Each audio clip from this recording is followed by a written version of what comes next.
ಇವತ್ತಿನ ಕಷ್ಟ, ಇವತ್ತಿನ ಹಸಿವು, ಇವತ್ತಿನ ಕಷ್ಟ ಮತ್ತು ಇವತ್ತಿನ ಹಸಿವು ನನಗೆ ಜೀವನ ಕಲಿಸ್ತದೆ. ಇವತ್ತು ಕಷ್ಟ ಐತಿ, ಹಸಿವಿನಿಂದ ಬಳಲಾಕತ್ತೇನಿ ಅಂತ ಹೇಳಿ ಅದಕ್ಕೆ ಬೇರೆ ಥರ ಅದನ್ನು ಭಾವಿಸಬಾರ್ದು. ಯುವಕರಿಗೆ ಹೇಳೋದಿಷ್ಟ, ಯಾರು ಭಾಳಷ್ಟು ಕಷ್ಟಪಡ್ತಾರೋ ಅವ್ರು ಮುಂದೆ ಬರ್ತಾರೆ, ಯಾರು ಕಷ್ಟಪಡೋದಿಲ್ಲ ಅವ್ರು ಮುಂದೆ ಬರೋದಿಲ್ಲ. ಈ ಶಾರ್ಟ್ ಟರ್ಮ್ ಮೆಥಡ್ ಒಟ್ಟು ಇರೋದಿಲ್ಲ. ಯಾವತ್ತೂ ರಾಜಮಾರ್ಗದೊಳಗೆ ಹೋಗ್ಬೇಕು. ದೊಡ್ಡ ದೊಡ್ಡ ಊರಿಗೆ ಹೋಗ್ಬೇಕಂದ್ರೆ, ದೊಡ್ಡ ದೊಡ್ಡ ಮಹಲ್ಗಳಿಗೆ ಹೋಗ್ಬೇಕಂದ್ರೆ, ದೊಡ್ಡ ದೊಡ್ಡ ಅರಮನೆಗೆ ಹೋಗ್ಬೇಕಂದ್ರೆ ಅಲ್ಲಿ ಕಂಟಿದಾರಿ ಮುಳ್ಳುದಾರಿ ಇರೋದಿಲ್ಲ. ರಾಜಮಾರ್ಗದೊಳಗೆ ನಡೆದು ಹೋಗ್ಬೇಕು. ಶಾರ್ಟ್ಕಟ್ ಏನೂ ಇರೋದಿಲ್ಲ. ಅದಕ್ಕೆ ಯಾವುದು ಶಾರ್ಟ್ಕಟ್ ವಿಚಾರ ಮಾಡಲಾರ್ದಂಗೆ ಕಷ್ಟಪಟ್ಟು ಮುಂದೆ ಬರಬೇಕು. ಮತ್ತು ಯಾವುದೇ ನೆಗೆಟಿವ್ ಥಾಟ್ ಇಟ್ಕೋಬಾರ್ದು. ಇದೇನು ಇದಾಗೋದಿಲ್ಲ ಮಾಡೋದಿಲ್ಲ ಅನ್ನುವಂಥದ್ದು ಇಟ್ಕೋಬಾರ್ದು. ಮನುಷ್ಯ ಮನಸ್ಸು ಮಾಡಿದ್ರೆ 1 ಗಂಟೆ 10 IAS ಮಾಡ್ಬೋದು. ಒಬ್ಬ ವ್ಯಕ್ತಿ ಹುಟ್ಟಿದ ಮೇಲೆ ದೇವರು ಹುಲ್ಲು ಮೇಯಿಸೋದಿಲ್ಲ ಅನ್ನುವಂಥದ್ದನ್ನ ನಂಬಿ ಬಂದವ್ರು ನಾವು. ಅವಂದೇನು ಕಷ್ಟ ರೀ, ಅದ್ರ 100 ಪಟ್ಟು ಕಷ್ಟವನ್ನು ನಾನು ಕಷ್ಟದೊಳಗೆ ಜಳಕ ಮಾಡಿ, ಕಷ್ಟದ ಅರಿಬಿನ ಹಾಕ್ಕೊಂಡು, ಅದನ್ನು ಹಾಕಿ, ಅದನ್ನು ಹೊತ್ಕೊಂಡು, ಏನು ಎಷ್ಟು ಬ್ಯಾಡದು ಅಂಥ ಕಷ್ಟದೊಳಗೆ ನಮ್ಮನ್ನು ಬೆಳೆಸಾಳ. ಅಷ್ಟು ತ್ರಾಸಿನೊಳಗೆ ನನ್ನ ಸ್ನೇಹಿತರಿಗೂ ಗೊತ್ತು, ನನ್ನ ಕ್ಲಾಸ್ಮೇಟ್ಸಿಗೂ ಗೊತ್ತು, ನನ್ನ ಇಡೀ ಓಣಿ ಒಳಗೆ ಎಲ್ಲರಿಗೂ ಗೊತ್ತು. ಅದಕ್ಕೆ ನಾನು ಅವ್ನಿಗೆ ಹೇಳಿದೆ, ನೀ ಹೋಗು, ಅಲ್ಲಿ ನಮ್ಮ ಓಣ್ಯಾಗ ಒಂದು 4 ಮಂದಿನ ಕೇಳಿ ಬಾ, ಬೆಳಗ್ಗೆ ಮಂತು ಅಂದ್ರೆ ಏನಂತೇಳಿ ಹೇಳ್ತಾರೆ ನಿನಗೆ, ನೀನು ಇಂಥದಕ್ಕೆಲ್ಲ ಹೆದರಬಾರ್ದು, ಎಂಥ ಗಂಡಸು ಅಂತ ಹೇಳಿ ಹೇಳಿದೆ. ಪ್ಲಸ್ ಆ ತಾಯಿಯರ ಅಂಥ ತಾಯಿ ಏನ್ರಿ, ಒಬ್ಬ ತಾಯಿ ಮಗುವಿಗೆ ವಿಷ ಕುಡಿ ಅಂತ ಹೇಳ್ತಾರ, ಅಥವಾ ವಿಷ ಕುಡಿಬೇಕಂತ ಸುಮ್ಮನೆ ಇರ್ತಾರ, ತೆಗೆದು ಕೊಡೋದಿಲ್ಲ ತಾಯಿ ಅದಕ್ಕೆ. ಅದಕ್ಕೆ ನೀ ಎಂಥ ತಾಯವ ಅಂತ ಕೇಳಿದೆ. ಸ್ಪಷ್ಟವಾಗಿ ಹೇಳ್ತೇನೆ, ಯಾವತ್ತೂ ಹುಟ್ಟಿದ ಮೇಲೆ ಈಸ್ಬೇಕು, ಇದ್ದು ಜಯಿಸ್ಬೇಕು. ರೈಟ್, ಏನಾರ ಮಾಡಿ ಬದುಕಬೇಕು. ಸಾಧನೆ ಸಿದ್ಧಿಗೆ ರಂಗ್ ಇಂಪಾರ್ಟೆಂಟ್ ಅಲ್ರಿ. ಒಬ್ಬ ಹಮಾಲ ಫೇಮಸ್ ಆಗ್ತಾನೆ, ಒಬ್ಬ ಕಸ ಹೊಡಿಯೋ ಫೇಮಸ್ ಆಗ್ತಾನೆ. ಹೌದಾ ಇಲ್ಲ? ಮುನ್ನಾಬಾಯಿ ಸಿನಿಮಾ ನೋಡಿರಿಲ್ಲ? ಅದ್ರೊಳಗೆ ಕಸ ಹೊಡಿ ಮುದುಕ ಭಾಳ ಫೇಮಸ್ ಆಗ್ಯಾನ. ಹೌದನಿಲ್ಲ? ಶ್ರದ್ಧೆಯಿಂದ ಕಸ ಹೊಡಿತಿದ್ದಾವ. ಅದಕ್ಕೆ ಅವ್ರಿಗೆ ಹೇಳೋದು ಇಷ್ಟೇ, ಎಲ್ಲ ಜನರಿಗೆ, ಬಡತನ ಅದೇನೇನು ಶಾಶ್ವತ ಅಲ್ಲ, ಅದನ್ನ ಮೀರಿ ನಿಲ್ಬೋದು. ಆದ್ರೆ ನಮ್ಮ ವ್ಯಕ್ತಿತ್ವ ಏನೈತಲ್ಲ ಅದು ಶಾಶ್ವತ. ಬಾಲ್ಯ ಭಾಳ ಕಷ್ಟದಾಯ್ಕಿತ್ತು ರೀ. ಅದನ್ನು ಈ ಒಂದು ಸಣ್ಣ ಇಂಟರ್ವ್ಯೂನೊಳಗೆ ಹೇಳೋಕ್ಕಾಗೋದಿಲ್ಲ. ಬರೆದ್ರೆ ಸಂಪುಟಗಳಷ್ಟು ಪುಸ್ತಕ ಹಾಕಾವ. ಆದ್ರೆ ಒಂದು ಸ್ವಲ್ಪ ಹೇಳಕ್ಕೆ ಇಷ್ಟಪಡ್ತೀನಿ. ಬಹಳಷ್ಟು ಕಷ್ಟ. ಉಣ್ಣಾಕೂ ಇಲ್ಲ, ತನ್ನಕ್ಕೂ ಇಲ್ಲ, ಎದೆದಕ್ಕೂ ಇಲ್ಲ. ಇನ್ನೇನು ಪೂರ್ತಿ ತಾಯಿ ಮಡ್ಲಲ್ಲಿ ಸಿನಿಮಾದೊಳಗೆ ಎಲ್ಲ ಮಕ್ಕಳಿಗೂ ವಿಷ ಕೊಟ್ಟು ತಾನು ಸಾಯ್ಬೇಕಲ್ಲ, ಅಂಥ ಪರಿಸ್ಥಿತಿ ಇದ್ರೂ ಕೂಡ ನಮ್ಮವ್ವ ನಮ್ಮನ್ನು ನೀರು ಕುಡಿಸಿ ಬೆಳೆಸಿದ್ಲು. ಧೈರ್ಯದಿಂದ ಇರುನು, ಇಂದಿಲ್ಲ ನಾಳೆ ನಮ್ಮದು ಒಂದು ದಿವಸ ಬಂದ ಬರ್ತತಿ ಅಂಥೇಳಿ ಆ ದಿವಸ ಇವತ್ತು ಬಂದತಿ. ಭಾಳ ತ್ರಾಸನಾಗ ಬದುಕಿವಿ ನಾವು. ನನಗೆ ಹಾಕೊಳಕ್ಕೆ ಚಪ್ಪಲ್ ಇಲ್ಲದೆ ಯೂನಿವರ್ಸಿಟಿ ಒಳಗೆ PG ಮಾಡೀನಿ. ಗೋಲ್ಡ್ ಮೆಡಲ್ ತೊಗೊಳತ್ನಾಗ ಮತ್ತೊಬ್ಬರು ಬೂಟ್ ಹಾಕೊಂಡು ಗೋಲ್ಡ್ ಮೆಡಲ್ ತೊಗೊಂಡೇನಿ. ಮತ್ತೊಬ್ಬರು ಕೋಟ್ ಹಾಕೊಂಡು, ಮತ್ತೊಬ್ಬರು ಅರ್ಬಿ ಹಾಕೊಂಡು ಸಾಲಿ ಕಲ್ತೀವಿ. ಭಾಳಷ್ಟು ಕಷ್ಟ. ನಾನು ಟ್ಯೂಷನ್ ಹೇಳಿದ್ರೆ PG ಒಳಗೆ ಒಬ್ಬ ಡಾಕ್ಟರ್ ಮಗಗೆ ಟ್ಯೂಷನ್ ಹೇಳ್ತಿದ್ದೆ. ನನಗೆ ಫೀ ಏನು ಗೊತ್ತಾನೆ, ಮುಂಜಾನೆ ಅಷ್ಟ ಅಂದ್ರೆ ಅದಕ್ಕೂ ತ್ರಾಸಿತ್ತು ನಮಗೆ. ಭಾಳ ಕಷ್ಟ ಅದಾವ. ಅದನ್ನು ಇಷ್ಟು ಟೈಮ್ನೊಳಗೆ ಹೇಳ್ಕೊಳಕ್ಕಾಗೋದಿಲ್ಲ. ಬಟ್ ಆ ಕಷ್ಟವನ್ನು ನೆನೆಸ್ಕೊಂಡ ನಾವು ದಿನಾಲೂ ಊಟ ಮಾಡ್ತೀವಿ. ಇವತ್ತು DC ಬಂಗ್ಲೆದೊಳಗೆ ನಮ್ಮವ್ವ ನಾನು ಡೈನಿಂಗ್ ಟೇಬಲ್ ಮೇಲೆ ಕುಂತು ಉಣ್ಬೇಕಂತಂದ್ರೆ ನಾವು ಪ್ರತಿಯೊಂದನ್ನು ಖಾರ ರೊಟ್ಟಿ, ಎಣ್ಣೆ ತಿಂದದ್ದು, ಉಪವಾಸ ಮಲ್ಕೊಂಡದ್ದು, ನೀರು ಕುಡಿದು ಮಲ್ಕೊಂಡದ್ದು, ಅದನ್ನು ನೆನೆಸಿ ಉಣ್ತೀವಿ. ಪಣ ತೊಟ್ಟಿದ್ದೆ. ನನಗೆ PUC ಫಸ್ಟ್ ಇಯರ್ಗೆ ಪಣ ತೊಟ್ಟಿದ್ದೆ. ಏನಂತ, ರೆಡ್ ಲೈಟ್ ಕಾರಿನ ಕನಸು ಅವಾಗ ಬಿತ್ತು. IAS ಅನ್ನೋ ಶಬ್ದ ಅವತ್ತು ನನ್ನ ಕಿವಿಗೆ ಬಿತ್ತು.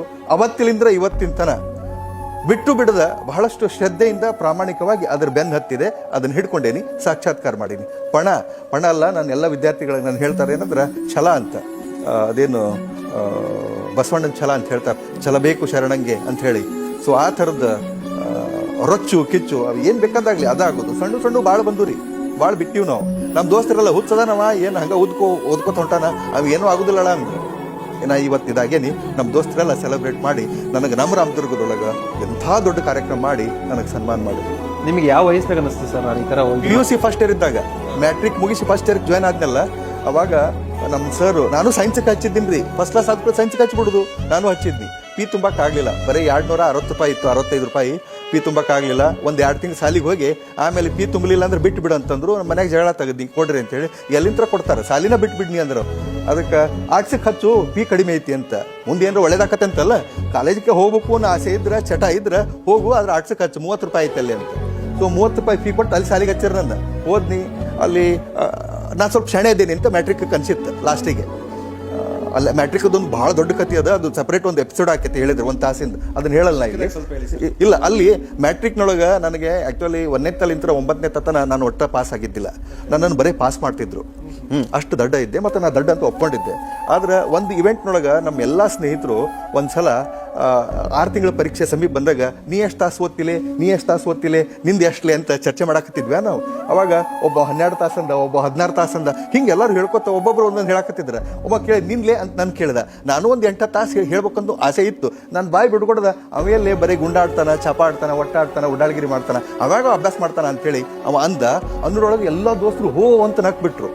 ಅವತ್ತು ನನಗೆ ಹೃದಯಕ್ಕೆ ಇಂಜೆಕ್ಷನ್ ಮಾಡಿದಂಗಲ್ಲ, ಚೂರಿ ಹಾಕಿದಂಗೆ, ದೊಡ್ಡ ಹಾರಿ ಹಾಕಿದಂಗೆ, ಅಷ್ಟು ಕೆಟ್ಟ ಇದು ಇನ್ಸಲ್ಟ್ ಆಯ್ತು. ಭಾಳ ಅಂದ್ರೆ ಭಾಳ ಮನ್ಸಿಗೆ ಹಚ್ಕೊಂಡು ಅವತ್ತು ರಾತ್ರಿ ಎಲ್ಲ ಊಟನ ಮಾಡಲಿಲ್ಲ. ಏನಾಗೈತಿ ಅಂತ ನಮ್ಮ ಹೋಗಿ ಕೇಳಿಳು, ಎಲ್ಲರೂ ಕೇಳಿ ಏನು ಹೇಳಿಲ್ಲ. 1 ದಿವಸ ಹೋತು, 2 ದಿವಸ ಹೋತು, 3 ದಿವಸ ಹೋತು, ಸುಮಾರು 8 ದಿವಸ ಒಂಥರ ಮೆಂಟಲಿ ಅಪ್ಸೆಟ್ ಥರ ಇದ್ದೆ. ಆಮೇಲೆ ಒಂದು ನಿರ್ಧಾರ ಮಾಡಿದೆ, ಏನಂತ, ಇವ್ರು ಯಾರ್ಯಾರು ನಕ್ಕಾರಲ್ಲ ಮಕ್ಕಳು, ಎಲ್ಲ ಸಬ್ಜೆಕ್ಟ್ನಾಗೂ ಇವ್ರೆಲ್ಲರಿಗಿಂತ 1 ಮಾರ್ಕ್ಸ್ ಜಾಸ್ತಿ ತಗೋಬೇಕಂತ ನಿರ್ಧಾರ ಮಾಡೀನಿ. ಒಮ್ಮೆ ಪಾಸ್ ಆಗಲ್ದವ, ಪಾಸ್ ಮಾಡೋದು ಬೇರೆ, ಪಾಸ್ ಆಗೋದು ಬೇರೆ. I was passed. ಸೊ ಅವತ್ತು ನಿರ್ಧಾರ ಮಾಡಿ ಯಾರು ನನ್ನ ನೋಡಿ ನಕ್ಕಿದ್ರಲ್ಲ, ಯಾರು ನಮ್ಮ ದೋಸ್ತರು ಇದ್ರಲ್ಲ, ಅವ್ರ ಕಡೆನ ಕೋಚಿಂಗ್ ತೊಗೊಂಡು ಅವ್ರದ ಬುಕ್ಸ್, ಗೈಡ್ಸ್, ನೋಟ್ಸ್ ಇಸ್ಕೊಂಡು ಒಂದೊಂದು ಅಭ್ಯಾಸ ಮಾಡ್ಕೊತಾರೆ. ಇಂಗ್ಲೀಷು ಗಣಿತ ಏನೂ ಬರ್ತಿದ್ದಿಲ್ಲ, 100ಕ್ಕೆ 13 ತೊಗೊಂಡು ನಾವು ಗಣಿತನ. ಸೊ ಅದನ್ನೆಲ್ಲ ಕಲ್ಕೊಂಡು SSLC ಒಳಗೆ ನಾನು ನಿಯರ್ಲಿ 70% ಮಾರ್ಕ್ಸ್ ತೊಗೊಂಡೆ. ಮತ್ತು ವಿಶೇಷ ಏನಂದ್ರೆ ಯಾರ್ಯಾರು ನಕ್ಕಿದ್ರಲ್ಲ ಅವ್ರು ಎಲ್ಲರಿಗಿನ ಎಲ್ಲ ವಿಷಯದೊಳಗೆ 1, 2, 3 ಮಾರ್ಕ್ಸ್ ಜಾಸ್ತಿ ತೊಗೊಂಡೆ, ಎಕ್ಸೆಪ್ಟ್ ಮ್ಯಾಥಮೆಟಿಕ್ಸ್ನೊಳಗೆ ಅವ 96 ಏನೋ ತೊಗೊಂಡ, ನನಗೆ 63 ಬಂದು. 63 ದಾಟದಲ್ಲ ನನಗೆ, ಫೇಲ್ ಆದ ಅವಾಗ 13, 63 ಅಲ್ಲೇ. ಸೊ ಮ್ಯಾಟ್ರಿಕ್ನೊಳಗೆ ಅನ್ಸಿತ್ತು ನಾ ಶಾಣೆ ಅದ್ದೀನಿ ಅಂತ. ನಾನು ಸೈನ್ಸಿಗೆ ಹೋದ್ನಿ, ಹಚ್ಚಕ್ಕಾಗಲಿಲ್ಲ, ಆರ್ಟ್ಸ್ಗೆ ಹಚ್ಚಿದ್ರು. ಅಲ್ಲಿ ಸೋಷಿಯಾಲಜಿ ಮಾಸ್ತರ್ ಒಬ್ಬರಿದ್ರು, ನಾರಾಯಣ್ಕರ್ ಸರ್ ಅಂತ ಹೇಳಿ. ಅವರು ಇಂಪಾರ್ಟೆನ್ಸ್ ಆಫ್ ಸ್ಟಡಿಂಗ್ ಸೋಷಿಯಾಲಜಿ ಅಂತ ಹೇಳಿದ್ರು. ಅದ್ರೊಳಗೆ ಒಂದು ಪಾಯಿಂಟ್ ಏನಂದ್ರೆ, ಈ ಸೋಷಿಯಾಲಜಿ ಅಭ್ಯಾಸ ಮಾಡಿದವರು ಮುಂದೆ IAS ಪರೀಕ್ಷೆ ಕುಂದ್ರಬಹುದು ಅಂದರು. IAS ಅಂದ್ರೆ ಏನು? ಅಲ್ಲಿವರೆಗೆ ನಾನು ಒಂದು ಲೆಕ್ಚರ್ ಆಗಿದ್ರೆ ಅಥವಾ ಒಂದು ಟೀಚರ್ ಆದ್ರೆ ಸಾಕಪ್ಪ ಅನ್ಕೊಂಡಿದ್ದೆ. ಈ IAS ಅಂದ್ರೆ ಏನು ಅಂತ ಹೋಗಿ ಕೇಳಿದೆ. IAS ಅಂದ್ರೆ ಹಿಂಗಿರ್ತತಿ, IAS ಆದವರು DC ಆಗ್ತಾರೆ. DC ಅಂದ್ರೆ ಏನು? ಓ ಹಿಂಗೆ. ನಾವು ಒಂದು ಊರು ಬಿಟ್ಟು ಹೊರಗೆ ಹೋದವಲ್ಲ, ನಾನು ರಾಮದುರ್ಗ ಹೊಸಲ ಮೆಟ್ಟಿ ಹೊರಗೆ ಹೋದವಲ್ಲ. ಹೌದಲ್ಲ, ಭಾರಿ ಆಯ್ತು, ಇದು ಆದ್ರೆ ಚಲೋ ಆಕತಿ ಅಂತ ಹೇಳಿ. ಯಾಕಂದ್ರೆ ಭಾಳಷ್ಟು ಕಿತ್ತುತ್ತಿನೋ ಬಡತನ, ಬಹಳಷ್ಟು ಅವಹೇಳನ, ನಮ್ಮ ಬಡತನಕ್ಕೆ ನಾವು ಮಾಡಿಸ್ಕೊಂಡು ಅವಮಾನ ಮತ್ತೊಂದು ಇಷ್ಟ ಐತಲ್ಲ, ಅದು ಜಗತ್ತಿನೊಳಗೆ ದಯವಿಟ್ಟು ಯಾರಿಗೂ ಆಗಬಾರ್ದು. ಆ ಭಗವಂತನೊಳಗೆ ಪ್ರಾರ್ಥನೆ ಮಾಡ್ಕೋತೀವಿ ನಾವು. ನಮ್ಮ ಅಣ್ಣತಮ್ಮರು, ಸಮಾಜದವರು, ಅವರು ಇವರು ಬಂಧುಗಳು ಭಾಳ ಇನ್ಸಲ್ಟ್ ಮಾಡ್ಯಾರ. ನಮ್ಮ ಬಡತನನ ಅವಹೇಳನ ಭಾಳಷ್ಟು ಮಾಡ್ಯಾರ. ಈಗ ಎಲ್ಲರೂ ಹೇಳ್ತಾರೆ, ನಮ್ಮ ಕಾಕಾವ, ನಮ್ಮ ಇವಾವ ಅಂತ ಭಾಳಷ್ಟು ಮಂದಿ ಎಲ್ಲ ಹೇಳ್ತಾರೆ. ಅವಾಗ ಯಾರೂ ಇದ್ದಿಲ್ಲರಿ, ಭಾಳಷ್ಟು ಇನ್ಸಲ್ಟ್ ಮಾಡಿಸ್ಕೊಂಡೀವಿ, ಉಪವಾಸ ಮಲ್ಕೊಂಡು ಹಂಗೆ ಇದ್ವಿ. ಅದಕ್ಕೆ ಈ ಎಲ್ಲ ಬಡತನಕ್ಕೆ ಬರೋಬ್ಬರಿ ಗೂಟ ಹೊಡೆಯುವಂಗೆ ಒಂದು ಯಾವ್ದಾರು ಉತ್ತರ ಕೊಡ್ಬೇಕಂದ್ರೆ ಇದಾಗಬೇಕು. ಇದಕ್ಕಿಂತ ಬೇರೆ ಯಾವಾರ ಆದ್ರೆ ಉತ್ತರ ಆಗೋದಿಲ್ಲ. ಆದ್ರೆ ಇದಾಗಬೇಕು ಅಂತ ಹೇಳಿ ಬೆನ್ನು ಹತ್ತಿ ಅಲ್ಲಿಂತ್ರ ಕನಸ್ಕೊಂಡೆ. PUC ಫಸ್ಟ್ ಇಯರ್ ಆಯ್ತು, ಸೆಕೆಂಡ್ ಇಯರ್ಗೆ ಫಸ್ಟ್ ಬಂದ ಕೂಡಲೇ ಡಿಗ್ರಿ ಕಾಲೇಜಿಗೆ ಬಂದ್ವಿ. ಡಿಗ್ರಿ ಕಾಲೇಜ್ನೊಳಗೆ ಅಲ್ಲಿ ಕಾಂಪಿಟೇಷನ್ ಮಾಡಿ, ಡಿಗ್ರಿ ಕಾಲೇಜಿನ ನಮ್ಮ ದೋಸ್ತರು ಭಾಳ ಶಾಣ್ಯಾರಿದ್ರು, ಅವ್ರ ಜೊತೆ ಕಾಂಪೀಟ್ ಮಾಡಿ ಅಲ್ಲಿ ಒಂದು ಸ್ವಲ್ಪ ಏನೇನೋ ಮಾಡಿಕೊಂಡು ಒಂದು ಹಂತಕ್ಕೆ ಬಂದ್ವಿ. ಆಮೇಲೆ PGಗೆ ಹೋದ್ವಿ. PG ಒಳಗೂ KCD ಹುಡುಗರು, ಕರ್ನಾಟಕ ಕಾಲೇಜ್ ಧಾರವಾಡದವರು ಭಾಳ ತಮ್ಮನ್ನ ತಾವು ಭಾಳ ಶಾಣ್ಯಾರ ಅಂತ ಹೇಳಿ ಯೂಸ್ವಲಿ ತಿಳ್ಕೊಂಡಿರ್ತಾರೆ ಅವರು. ಆದ್ರೆ ಅಲ್ಲಿ ಜೆಂಡ ಹಾರಿಸೋರೆಲ್ಲ ಹಳ್ಳಿ ಹುಡುಗರ. ಸೊ ಅವ್ರ ಜೊತೆನೂ ಕಾಂಪೀಟ್ ಮಾಡಿದ್ವಿ. BAದೊಳಗೂ ಗೋಲ್ಡ್ ಮೆಡಲ್ ತೊಗೊಂಡೆ, MAದೊಳಗೂ ಗೋಲ್ಡ್ ಮೆಡಲ್ ತೊಗೊಂಡೆ, ರ್ಯಾಂಕ್ ಬಂದ್ವಿ. ಅದಾದಮೇಲೆ ಒಂದು ಕಡೆಗೆ ಲೆಕ್ಚರ್ ಅಂತ ಶುರು ಮಾಡಿದ್ವಿ. ನನ್ನ ಜರ್ನಿ ಭಾಳಷ್ಟು ವಂಡರ್ಫುಲ್ ಜರ್ನಿ, ಅದನ್ನು ಕಂಟಿನ್ಯೂಸ್ ಆಗಿ. ಬಟ್ ಈ ಜರ್ನಿ ಒಳಗೆ ಆ ರೆಡ್ ಲೈಟ್ ಕಾರಿನ ಕನಸು ಒಟ್ಟ ಮರ್ತಿದ್ದಿಲ್ಲ. I tried to come at least 1 inch near that red light car every year. ಪ್ರತಿ ವರ್ಷ ಇಷ್ಟಿಷ್ಟರ ಸಮೀಪ ಬರ್ಕೋತ ಈ ಹಂತಕ್ಕೆ ಬಂದೀನಿ. ಇನ್ನೂ 15 ವರ್ಷ ಸರ್ವಿಸ್ ಐತಿ. ಆ ಸರ್ವಿಸ್ನೊಳಗೆ ಜನರಿಗೆ ಮತ್ತು ಸಮಾಜಕ್ಕೆ, ಬಂಧು ಬಳಗಕ್ಕೆ, ಯಾರ್ಯಾರಿಗೆ ಏನೇನು ಒಳ್ಳೇದು ಮಾಡಬೇಕಲ್ಲ ಅಷ್ಟೂ ಮಾಡಿ ಹೋಗ್ಬೇಕು ಅಂತ ಖುಷಿ ಅನ್ನಿಸ್ತತಿ ಈಗಿನ ಪೊಸಿಷನ್.